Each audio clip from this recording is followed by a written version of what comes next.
push through and punch through a vision with passion, a vision with passion. Hello and welcome back to Purpose by Design. I am Pamela Hinkle. I'm so excited to have you here today. I know that you are going to be once again truly blessed and empowered by this episode and my guest today. My guest today is a good friend and someone that I've had the joy of getting to know through Bob Proctor and his whole corporation, and through John Tallarico, who is my personal coach and also my guest personal coach. And then we work together helping to raise awareness of what John Tallarico is doing across the world to help so many people. So with no further ado, I want to just welcome Dr. Garrett Goggans.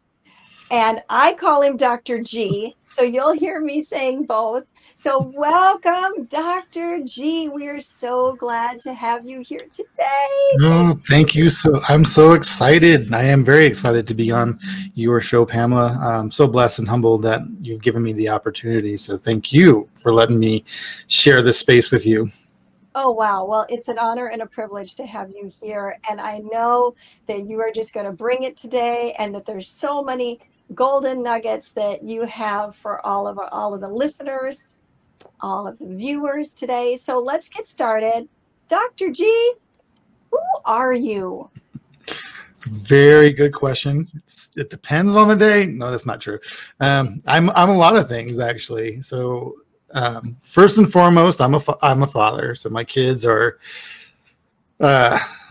very important to me. So they're always at the top of my list and everything. You know, if I do gratitude lists, they're at the top of it. And so first and foremost, that's who I am. And then I'm a grandfather as well, but I kind of entangle the two in there, right? Father, grandfather.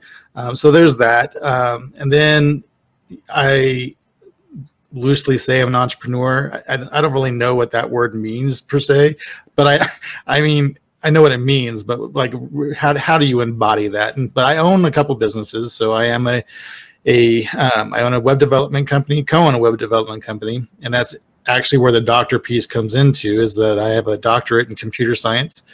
And so I co-own that business with my sister and another business partner that we have. And then on this other side, I am what most people call a mindset coach or a life coach, mindset coach. But I have flipped that kind of, and I call it a mindset engineer. And so I do that, and I, dabble in music. I dabble in a lot of stuff. So there's the hobby aspects, and but that's really, high level. That's who I am. That's where I'm at. And I see the guitar in the background. Yeah, little Bessie. Bessie? Is that the guitar's name? That's what I'm going to call her. Yep. Okay, little Bessie. Bessie. You can certainly, if you feel enlightened, you can play something for us. If you feel so desired to do that, we won't say no.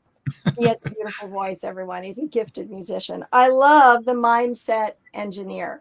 That is powerful. When you think of an engineer, I don't know, for me anyways, I think of somebody that's very strategic, detailed, and is a creator, someone that's creating. Those are the thoughts that come up in my heart when I think of that word. So when you talk about mindset engineer, then it would be someone very detailed, someone that's creative, someone that is going to be very focused on engineering from the ground up how I think.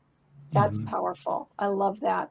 Well, we have a question for you. And I gave you the question before we started recording, but I'm really excited to hear your answer. Dr. G, if you had a billboard on one of the nations, or maybe anywhere in the world, on their big interstate, and you could have anything on that billboard, what would it be? Well, it's my mantra, and it ties into the engineering piece, right? It's engineer your mind and create your life, because that's what we do. Well, that's what I do. That's what you do. That's what we've learned through Bob Proctor's classes and through our mentor John Tallarico. It really just encompasses everything about me at this point, and it really is just engineering this so you can get to this creation piece of your life. What does it look like? And so that would be my billboard. Oh, I love that. Engineer your mind so you can create your life. Yep. So it's all starting, coming back to that engineering right here. So you're going to talk today throughout this podcast, I imagine, and radio show. I imagine you're going to speak a lot about engineering your mind. That's powerful.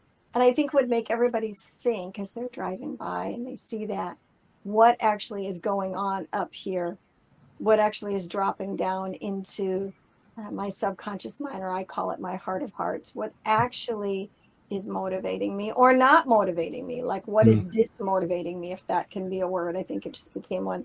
That is really powerful. Well, let's jump into your story. I know everybody is anxious to hear it, excited to hear it. Dr. G. Garrett, how did you end up where you are at today?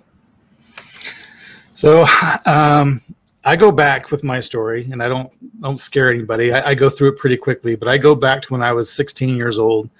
And it's an important piece because I had run away from home at 16. I had dropped out of high school, and just going down this path, I say it loosely to say I was quickly becoming a statistic, what most runaways end up as. I had some problems with some substance abuse and all that, but that's important though, because if you look at where I was then, the 16-year-old high school dropout runaway, to where I am now, so with this doctorate in computer science, that's not necessarily the path that most runaways go on, right? And so that in-between piece is really where the whole engineering aspect comes into, is because, just like everybody else, I had these ups and downs in life, and that's just law of nature, right? We're always going to have this ebb and flow type thing. But my highs were really high, my lows were really low, and I was constantly hitting this rock bottom state. And I couldn't figure out why. What was it that kept me bringing me down to this point after I was meeting some successes, and then I would just come down? And I remember I had gone to a training event at one point, and the speaker had said this statement that stuck with me, and it sticks with me to this day, and it's that every success that you find, or any success that you don't find in life, has nothing to do with your external circumstances, other people. It has everything to do with you. And at first, I really didn't understand that. I was like, that seems kind of harsh, right? Because we go through life thinking that these circumstances are out of our control. We just fall into them, and some of them probably so. Like if you're, in your environment is not necessarily something that, if you live in Africa and have a water shortage, that's sort of out of your control, right? So, but then this piece of where I was like, okay, so this last time I hit rock bottom, I started thinking about that statement. Well, if that's true, if this whole situation has nothing to do with the fact that I lost my job and my wife left and this and that and yada, yada, then what was it about me that needed to change? And it was that point that I jumped into this personal development. And I don't call it personal development anymore. I actually call it personal discovery, because if you're doing it right, that's what's going to happen. Is you're going to discover who it is that you believe that you currently are, and who it is that you truly want and to desire to be. And then that development piece is just applying principles and all these techniques and tactics that you find through that personal development, just encompassing those principles that's really getting you to that place. And I got so engrossed in mindset because through this research, and this is really interesting, a lot of people ask me, well, what does a doctorate in computer science have to do with mindset? And this, pretty much nothing. But what it does do is it teaches you how to learn, and teaches you how to read all these books and then pick out all these pieces that make the results quantifiable. So when I can read something, I can pick out all these ideas that, well, this person and this person and this person and this person are all doing the same thing. So that's a piece. that I know I can utilize to get to where I want to be. And all that piece was that, just high level, was that any success at this point now is that you is 95% mindset. That's the you. You have to have this. You have to have it in your mind, in your heart. All those aspects have to be in line with that goal. When they are, that's when the external circumstances start to change and you begin to really climb. And you don't hit those rock bottom states anymore because you develop something that keeps you progressing forward. And so that's really the journey to where I am today, and why the mindset is just such a passion of mine, because I realize now that it's all of this that's going to help create those external circumstances. Wow. So you started on this journey of self-discovery. I want to hear about that. How did you start? What does that mean? Like, you started reading a book, you took a class, you got an accountability partner. How did you start self-discovery? So I was, well, and still am. So I had gotten involved with a network marketing company. And say what you will about network marketing, there's a lot of debate that can go on with that, but a big piece of network marketing is personal development. And so when I really got into this idea, I just went to one of my mentors, or up level, and like, what books do you read? Because you're finding success. So what is it you're doing? I'm trying to mimic people at this point, right? So if I know that you're getting the successes that I want, what is it you do? And he's like, well, I read this. And he started just shoveling out all these books. And one of them that he gave to me was The Science of Getting Rich by Wallace Wattles. And this is actually a very interesting story, that when you start to apply mindset principles, how things will just shift for you, and very quickly. So I started reading this book. Actually, first I read What to Say When You Talk to Yourself by Dr. Shad Helmstetter. And that was a key piece for my self-talk, right? And that was very interesting. But then when I read The Science of Getting Rich, and looking at, this aspect of your self-talk as opposed, and in conjunction with this mindset of understanding that whatever you want, whatever you can think up here, you can hold right here, and how that really was utilizing faith in a way that I had never understood before. It was a game changer to me. And I got halfway through that book, and I was saying, I want to know more about this piece, this aspect of what does this look like? How do I implement faith, the faith that I've been raised with all this, for my entire life? How do I implement that in a way to really get, if I can think it here, I can hold it here?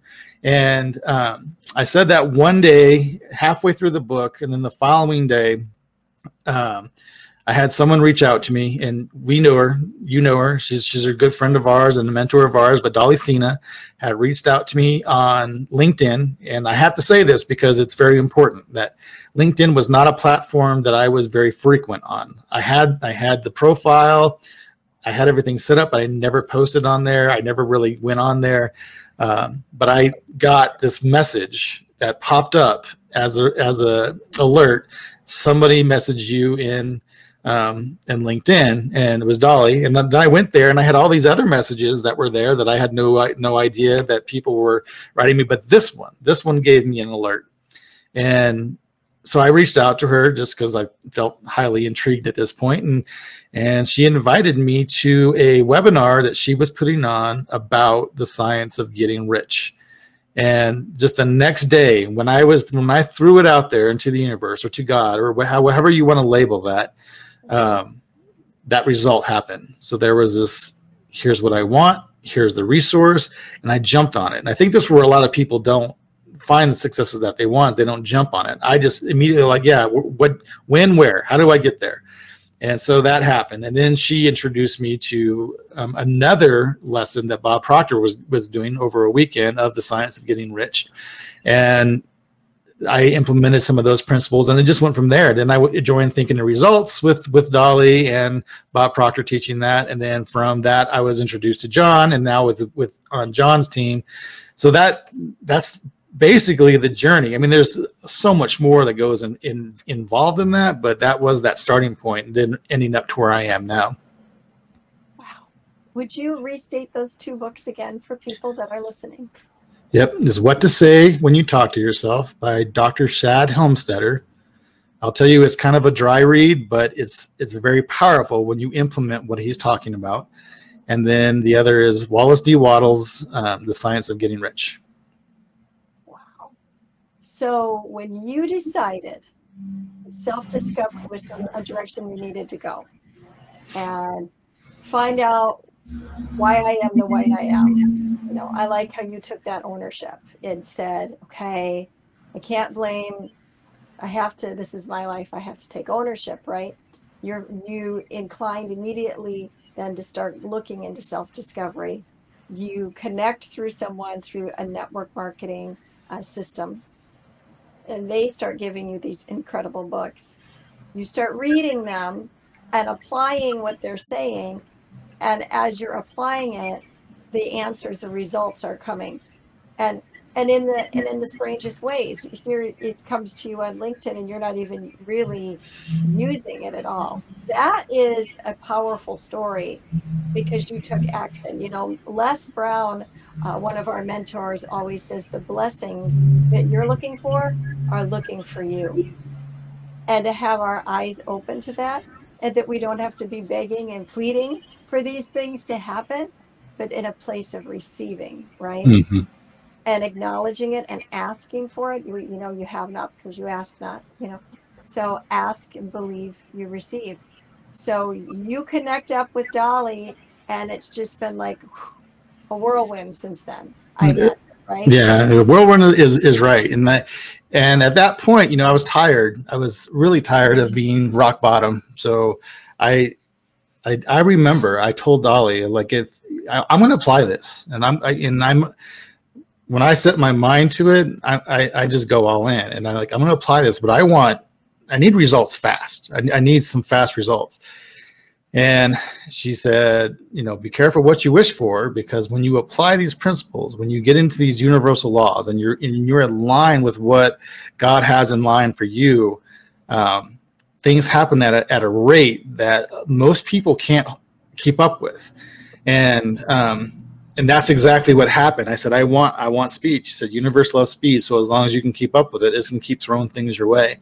And I literally, within 3 months, I was so exhausted, like mentally and physically exhausted, because not from the work, because I was trying to keep up with the speed of how things were just coming at me and just taking leaps on this impression came, do this. And, I finally had to say, okay, I need a break. But you know, what's cool about this is when you decide to take a break, the universe takes a break as well. It says, cool, you need to relax a little bit. I took that time, and then I said, okay, I'm ready to go again. And then resource. And so it was kind of like this whole thing. And when I give talks now, I really, you know, on stages talk about my story. I talk about life now. We always go through this goal setting, right? We're like, and you look at these memes and these inspirational things where they put a mountain in front of you, and it's going to be, I have to hike up this mountain, and it just looks like so much energy is exerted, right? This is going to be such hard work. It's going to be crazy hard work. And you just take the step, and it's such an effort to take that first step, and it's such an effort. So always make it look like it's just, ugh. And no one wants to do that.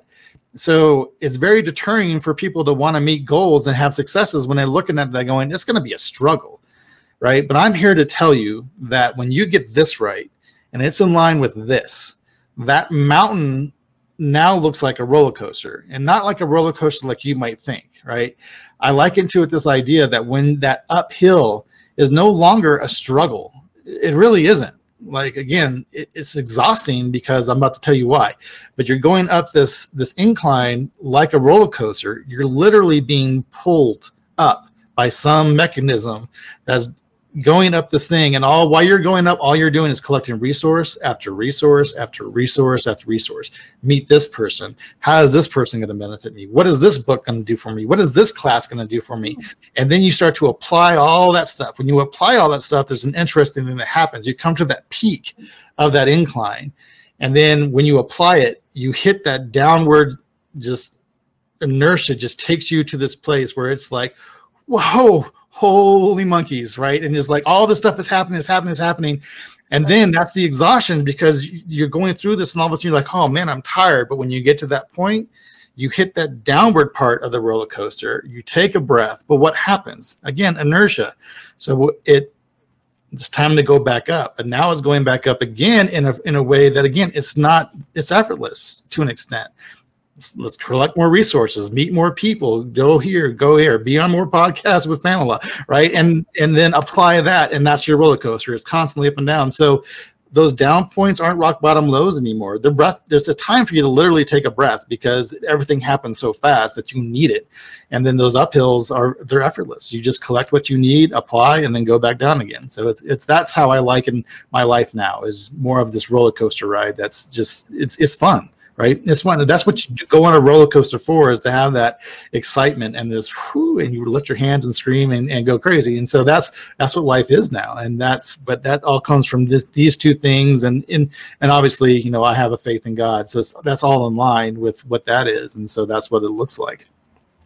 I love the roller coaster analogy. That's really cool.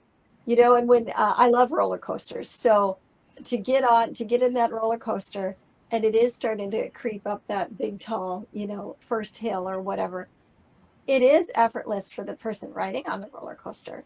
The most challenging part is getting past this of what's going to happen when you get to the top, right? And having that in anticipation of, you know, oh, it's going to be a long drop. I'm going to feel my stomach and my throat, you know, all those things that you think. But it really is effortless, even for the roller coaster, because it's just on the track doing what it's been programmed to do. That's a really cool analogy. I love that. And I love how you said that even though it's exhausting because we are working and we are busy, it's no longer that feeling of just, you know, crack the whip, I just have to keep going, right? That it becomes a natural, it's natural for you. When you are in your calling, doing what you've been put here to do, it's as natural as breathing. And that idea of being pulled up that mountain, being pulled up that roller coaster, I can so identify with that. And I think that's a really important point to kind of camp on for a moment, because there's people out all over the place that are saying exactly the opposite. And you sort of touched on that oh, it's hard work, you know. There's a cartoon picture of them climbing some rock wall with like a pick in their hand, and they're like dripping with sweat. And you're right. Who wants to do that? Who wants to do that? Or here, you know, you're going to have to just climb that mountain, and there's snakes, and there's, you know, there's falling rock, and, you know, maybe an avalanche, you know. All those things, you know, that could really prevent people from climbing towards their purpose by design, climb towards their purpose. But what I'm hearing you say is, as you are aligned with what heaven's best is for you, it becomes an ebb and flow. Not that there aren't difficult times, not that there aren't points along the way where you need to just say, I need to take a rest, I need to stop here, catch my breath, you know, just like you would if you were climbing an actual mountain. But it becomes a natural ebb and flow, and that you are like a magnet with the law of attraction, being drawn to your purpose as well as those things being drawn to you. That makes chasing after my destiny, my purpose, adhering to my calling, staying focused, that sounds like a whole much better deal to me than just hearing how hard it is going to be. I love how you just sort of, you debunked that. And you hear it all the time. And please don't get me wrong, Dr. G, I know that it's a lot of work for all of us. Mm-hmm. But once you get this and this aligned, and then of course there's the challenge of keeping it aligned, right? Because life Mm-hmm. happens. You're right. It becomes effortless. Still got to work, but that daily grind feeling, it's like it's gone. And that's the word I was looking for, was that daily grind, that statement. Would you agree with that? I do. I absolutely. And the reason why it gets that way is because of your mindset, right? So when we're focusing on chasing these goals, your passion, well, I mean, your passion has a lot to do with it. I think a lot of times people look at that mountain and to get to that goal, it's not a goal they really truly want. So that's part of it. And like, well, it's not worth the effort, right? So we got to find that thing in our life. And this is where our purpose comes in, and you'll be in tune with it. It'll click for you and it'll resonate with you once you search for it, once you take that time and really define what that goal looks like, really define what your life is what you desire to look like, because then there's a desire. It doesn't matter what mountain you're going to go up. It doesn't matter that there's avalanches and snakes and whatever, lions, tigers, bears, oh my, it doesn't matter any of that stuff, because you're in line with this. And then we stop looking at it as a negative. We're so inspired to get there that we look at the negative pieces like, I'm willing to go over that. And that's when people, and we hear this all the time, but people don't understand that, because we're going to have failures. We're going to go backwards a little bit. But again, think of it as it's a ride. This is like, okay, cool. What am I going to experience? And look at that as an experience and a learning lesson. But you can't do that when you're focused on this idea that it's not worth the effort. It's not worth. We got to find a thing that's worth it to us, and that's with the engineering piece, right? And you touched on this a little bit. Like, let's look at it as a building. Well, we don't just go in and start throwing some bricks together, right, and hope that we're going to come out with this dream house. No, we architect it. We really get that design out there, and what do the rooms look like, and what colors are we? There's that design of it. What refrigerator, what washer and dryer? What is all the pieces have to come together in this plan? And then we start the engineering process. We say, okay, well, if this is the structure that I want, what do I have to do foundation-wise? What do I have to do for the soil? What do I have to do for what kind of lumber am I using? Is it steel construction? Is it wood construction? What's the roof look like? And that is really, we take that design. That's why we live from the end, right? We take that design, we reverse engineer that and say, this is what I need to build that structure. And these are the pieces of my life that aren't in line with that structure. Well, let's remove that. So that's like someone was talking about sculptors, and they have this big thing of clay, and they have it drawn out. They have whatever it looks like. Then they start chipping away the pieces that aren't in line with that design and let that piece happen. Well, we're doing the same thing, right? We're starting with the soil. We remove the soil to actually build the foundation, and the soil is just as important as the foundation, because what's going to hold the foundation is the soil. So it's all these aspects that we really have to kind of get in line with what this ultimate design is. But we don't take the time to really define that design. We're like, I'm just going to settle for a house. Well, where's the inspiration in that? Maybe a little bit if you're living in an apartment, right? But I want the dream house. I want the thing that's going to just keep me going day in and day out. And we've read that speech by Gray, that's the common denominator of success, and that's he defines that in there. Is where's the passion? What's going to drive you? Because we as humans, we're more apt to just say, yeah, I'm good. And I tell this story too to drive this point home. My kid a few weeks ago, maybe a month ago now, asked, hey, can we get some ice cream? I said, sure. Clean your room. I'm good.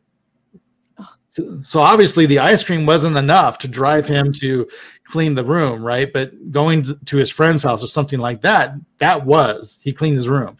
And so we're the same way when it comes to our goals. We got to find that thing. Like, I want that. Oh, okay. Are you going to put in the work for it? No, I'm good.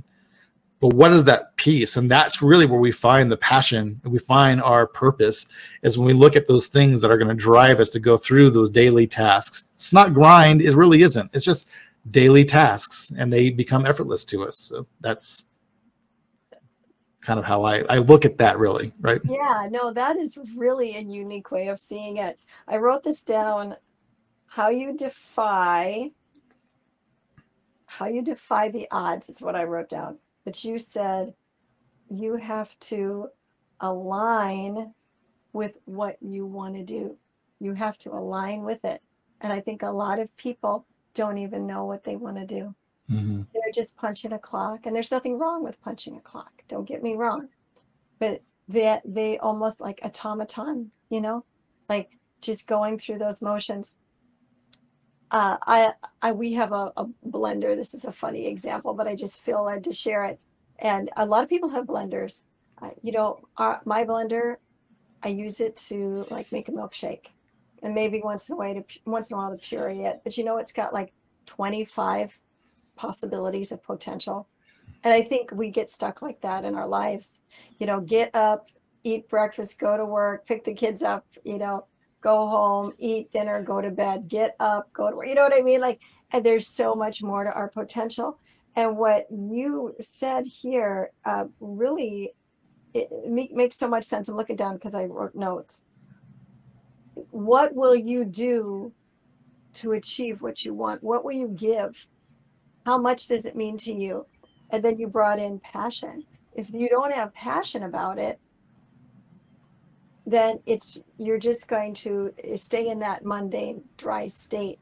But you have to be passionate about it. And I think that's where that reverse engineering that you spoke of comes in, because it's so exciting, like, oh, I have this big dream. Oh, I'm so excited. John talks about that, our coach.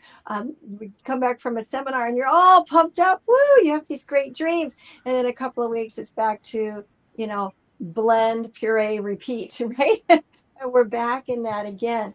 And being able to reverse engineer that and keeping that vision of that house, keeping that vision of whatever it is that you want to do and become in front of you is going to keep that passion alive, which is going to keep pushing you forward. So, Dr. G, I can see how all of this makes so much sense, but how did you do it? How did you align with your purpose, find what it was? And I know it's ever evolving, right? So it's ever evolving. We get like kind of that big overarching umbrella theme of what it is, and then we step into it and it starts to come more into focus. But how did you get motivated? Where did you find the passion so that you didn't just go sis boom bye, yeah, I'm really excited, I read this awesome book, and then settle back into, like I said, blend, puree, repeat? How did you do it? And give some pointers on how other people watching and listening today, what can they do? Yeah, well, in that first book, What to Say When You Talk to Yourself by Shad Helmstetter, he says something in there that really it aligns with what we're talking about. He doesn't believe in motivation. He's like, motivation is a farce. It doesn't exist externally. So we can go and listen to people talk. Like John just put on this boot camp, right? This 5-day boot camp, and people were pumped. They're like, oh, this is so great. This is everything I needed to know, and this and that, and whatever, right? But that's an external motivation. That's someone getting, hyping you up. And really, because John's energy is so high and our energy is so high because we've gone through the work and we've elevated that. And so we live in that state now, but that was breaking a bunch of habits. We had to break through these habits. And what happens is you get this external motivation and you go out and you do it for a while, but there's an intrinsic, this extrinsic motivation and intrinsic motivation. There's that piece inside of you. That's the thing that has to be the driving force. That's when motivation actually works. And where I was, I had an idea of what I wanted to do. And actually, when I went through thinking in the results, and I will push this program every day, twice on Sunday, because it was such an amazing, it was steady. It was an amazing journey, right? And to keep me very involved with what this was. But it starts off with, what is that, right? We have to define that first. And I defined it. And as I was going through the program, it changed a little bit. Like I knew there were pieces, like I had this calling that I wanted to be on stage. I wanted I knew I had the story. Again, 16-year-old high school dropout runaway to doctorate. There were some pieces there that I felt like I could give to, if not teenagers who are thinking about that, or adults who felt like their life decisions, you can always restart. You can always rewrite the story. So I knew I had a voice, but I was terrified of people. Basically, I was such an introvert. It was such an introvert. I hated going to networking events. I didn't like talking on the phone. There was all these things that just gave me this anxiety. But I knew I wanted to do that. So when I started with that, I'm like, well, this is what I really want to do. I really want to help people who were in my position, get to where I am now. And I think when the people really go through that personal discovery journey and they actually find the success and they develop that individual who they are, they want to share that. It's just like, when you find Christ, right? You're like, oh, look at the stuff that came into me. I need to share this because it was such a change in you. You want to share that with other people and let them experience that change. And so I found that to be my passion. And so I said, well, how do I do this? And I felt like there's a lot of cards stacked against me because then, I had to talk to people. Like, I can't share my story if I don't talk to people. And so in TIR, there's an exercise. It's really funny because we were just talking about this morning, the 333 story. And so I would wake up every day and make this list. What can I do today to get to where I want to be, right? And so a lot of that was start a podcast, write a book, go to stages. And like, okay, that's great, but I can't do that. Can't do that. But then I remember back to what to say when you talk to yourself. Stop telling yourself you can't, because you can. Change the story, rewrite the story, because you are what you say you are. You can do what you say you can do. You won't do what you say you can't do. And so rewrite the way you talk to yourself. And then there's another book by Maxwell Maltz, Psycho-Cybernetics. Change the self-image of who you are. I stopped telling myself that talking on the phone gives me anxiety. I stopped telling myself that speaking in front of a camera with a microphone is going to give me anxiety. I would now go to networking events and say, I love having human contact. So I had a personal space issue. You had to be at least 6 feet away from me or I would get really crazy stressed. I have literally passed out because I was in a group of people and they were too much into my personal space. So I stopped saying that. I said, no, I love people. And now can I give you a hug? Let me get in that space. And just rewrite the story. And the more I just told myself a different story, the more I began to flow into that. And like, this is who I am now.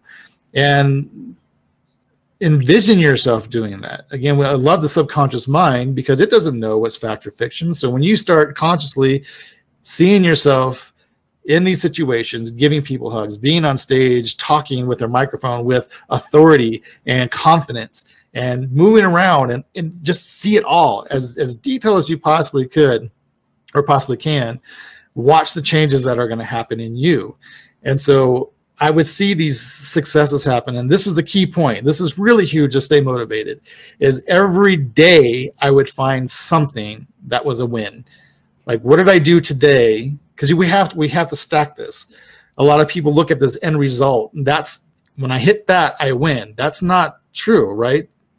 Success is the progressive realization of that dream. Yes. So what am I doing progressively? When I woke up, I said, these are the things I have to do today to get to that end goal. And my win was I did them. I accomplished today's tasks. Cool. I'm ready to go for tomorrow. What are tomorrow's tasks? I accomplished those tasks. And then eventually I got to this point where I was asked to speak on stage and I was like, cool, I'll do it. I was terrified at first, but then when I got up there, my tasks, and they weren't huge, right? 10 things I was grateful for. What are they? That was my starting off thing. What am I grateful for? Because it's going to start my day in the attitude needed for success. Not, oh, today sucks. Oh my gosh, it's rainy outside. Oh my gosh, blah, blah, blah. It was, I wake up, I'm so grateful that my children are always on the top. So grateful that I have these kids and my grandson. So grateful that I was able to wake up. So grateful. And I would just list these things of gratitude and my spirits were already high. And then I would write down, my goals, what I want to do. Write it down, did this, had these meditations. I would envision myself talking on the phone, talking on a podcast, talking on stage, seeing myself do it. And then it got to this point where I was invited to talk on stage. I started the podcast. It's fun. It's great. It's a big passion of mine now. I can talk in the microphone and this and that. The stage thing was going to be my final test, right? The thing, like, I've gone through all these changes. How do I get on the stage and talk with authority and talk with confidence? And I was scared. But the second that I got on stage and I put that microphone to my mouth, I had already been there before. I had played that over and over and over in my mind, and the subconscious, again, doesn't know between fact or fiction. It just says, oh, we've done this before. This is cake. And I did the whole presentation, and the results were amazing, right? All the people saying, that was so powerful. You really spoke to me. And I'm like, really? Because all I did was just tell my story. But we overthink that. We build those fears. So that's how I did it, right? Switch my story every day, find the success, and then that leads to the next day. And eventually you get to that point and you're like, look back and say, holy crap, how did I get here? And you're there. And so that's where it becomes effortless, right? It was just the work. And it's not the work you're doing, it's how you're doing the work. It's doing the work in a very specific way. Yes, I love that. So you rewrote your story and then took charge of your daily activities, moving the needle in the right direction repetitively. That's amazing. And surrounding yourself with the right group of people. Right. You know, there's people we should be connected to, and there's people we might wave bye-bye to, and there's people that we might just have a little bit more of a distant relationship with, because that's going to be important. Iron sharpening iron, right? Right. So that's huge. Okay, so with all of this that you're doing now, how can you help others? Well, I feel it's everybody has a story, right? We've all gone through the journey. And I think that's the key, is look at where I've come from. And that's why I always start off with, it's so important to realize where I was. And there's so much involved in that. Like, really, when we can get in depth with those people, this is how I helped them, saying, this is how I got out of that. But and people who see me talk on stage now, they're like, I can't even imagine you not being able to do this. It's just, this is how you were born. But that's how I can help people. And it's not rocket science, right? We call it engineering, but we're not launching rockets here. It's simple stuff. We just have to apply it. And I think that's what's important. And this is why, I'm really in line with John and what he's doing with thinking into results and that piece. I'm a coach. I'll have my own clients and stuff too, but I feel like if I can tackle this if I feel like John's going to resonate with somebody, then I'm like, we need to get you in John's program. If I feel like they resonate with me, they can be in my program. If they resonate with Pamela, they can be in. I just need to direct you to the person you're going to resonate with most, because we have to apply these principles, but we have to do it with someone. There has to be a coach. There has to be an accountability partner, whatever that looks like, because we as individuals, I guess that's a very important piece to my journey too, is I had you're right, iron sharpening iron. I had Dolly, I had John, I have you, I have all the inner circle members. I have just pieces of other entrepreneurs that I network with, and we all uplift each other. That helps with that extrinsic motivation as well. As long as you are in line with that, you have those people around there. So let's get you with the right people. Let's make sure that you are progressively finding the successes that you need. And I feel like that's how I can help people. So the story gets you there. It's like, yeah, I can do it. Cool. What do you need to do that? Is it a program with me? Is it as a coach? Is it just a group of masterminds that you need? What does that look like? How can we make you get that? And understanding how that mindset works, and just keeping them in line with that, and keeping them to understand that we have to replace bad habits with good habits. Get yourself in line with the goal. And a lot of people don't know how to do that. So it's really just creating that path for them. And that's how I can help them. Beautiful. And you do a great job of it, by the way. Very good job of it. Yeah, I can hardly believe it. Like, I just can't believe it. Really? You didn't like talking? Really? You were really? So what a testament and a testimony, that you are a product of the product, that this works. So I know I'm going to reverse order just a little bit from the notes, but I always like things to have just an organic flow. Since we're talking about what you can do and how you can help others, would you mind just kind of tossing it in here, Dr. G? How do people find you? How do they reach out to you? The easiest way, so I have my website, which is just garrettgoggans.com. And you can reach out to me through there. But most people just find me on Facebook and IM me. And that's probably the easiest way. And you can email me, but my emails, they're so flooded that if you want instant, hey, Garrett, hi, how's it going? I respond to those messages fairly quickly. So That's Okay. the easiest way. We have all of that in the description. So don't worry about that. If you didn't catch it, you can catch it. Just look down below. It's right there for you.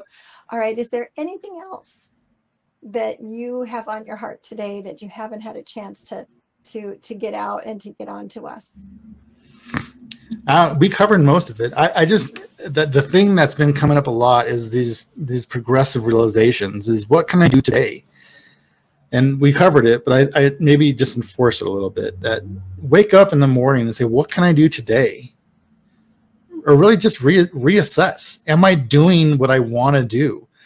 Because if I'm not happy, if I don't find the passion, and we've talked about on other, platforms that you and I share about these life scripts. And I think this is the important piece. If your life script does not generate passion, it doesn't give you that feeling, go deeper. You're not chasing the right thing. And that's important. It's very important, because it's the feeling. It's that the feeling is the keys to the kingdom, right? That's what makes faith happen, is when you believe it's going to happen, there's a feeling that comes with that. Yeah. Blind faith, I don't necessarily believe in blind faith, but we have to have something that sparks this idea that, yes, I can do it, because it's faith with the belief that it can happen. Otherwise, it's faith without works, because we're not doing the action. So you have to have the things that's going to cause the action. So if your life script isn't driving passion inside of you, change it. Dig deeper. Go higher. Yeah. And life script. What is a life script for people that are going, I've never heard of that before? What is that? It's rewriting the story, right? That's what your life script. And for me, a lot of people just do it based off of certain goals, right? So they'll write the goal, the script of what that story looks like to them, and they get as detailed as possible. But I do it in my life as its entirety. So my spiritual life, my physical, health, mental, whatever it looks like, fun, home life, whatever that looks like. I just have it all in the script. All right. And I'm so happy and grateful now that I have this part of my life in check. And it could be, I have no desire to get married anytime soon, but that could be a part of it. Right. But I have my house, I have cars, I have what my professional life looks like. I have the relationship that I have with my children on there, what we do for vacations, and this whole huge life that I want to live is in this script. And it's like writing a book, really, but it's your life. Someone say this to me, and it was so profound. It's okay to choose the story. Just make sure that you're the author, something like that. You just author your life. You be the author. And that's what your life script is. It's telling you, or telling your idea and then living it, because you have to do it as if it's already happened, right? Right. I love that. Just make sure you're the author of the story. That's powerful. It's like being the leading role in your own life movie, right? Same kind of thing. And then, of course, you need to reread that, or even better, record yourself. Anybody have a phone? I'm grabbing mine. You can use your phone. You can record it right on your phone. Hey, this is my life script. I'm so happy and grateful that. Thank you, Lord, for this. However you want to word that.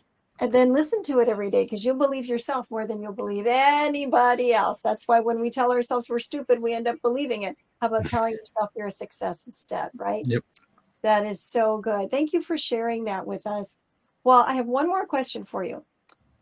What does purpose by design mean to you from your unique perspective? Well, I believe we all have a purpose.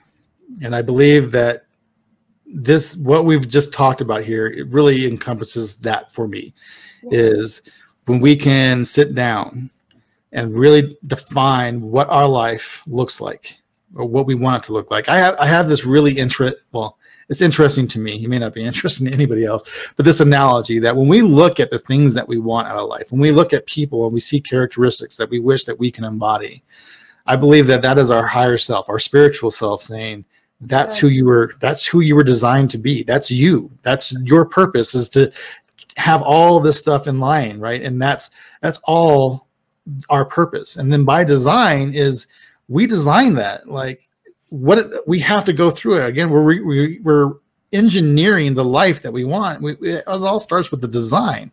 So when we build these characteristics and we build this design that we want, that's the floor plan. That's the design of the sculpture, whatever analogy you want to use.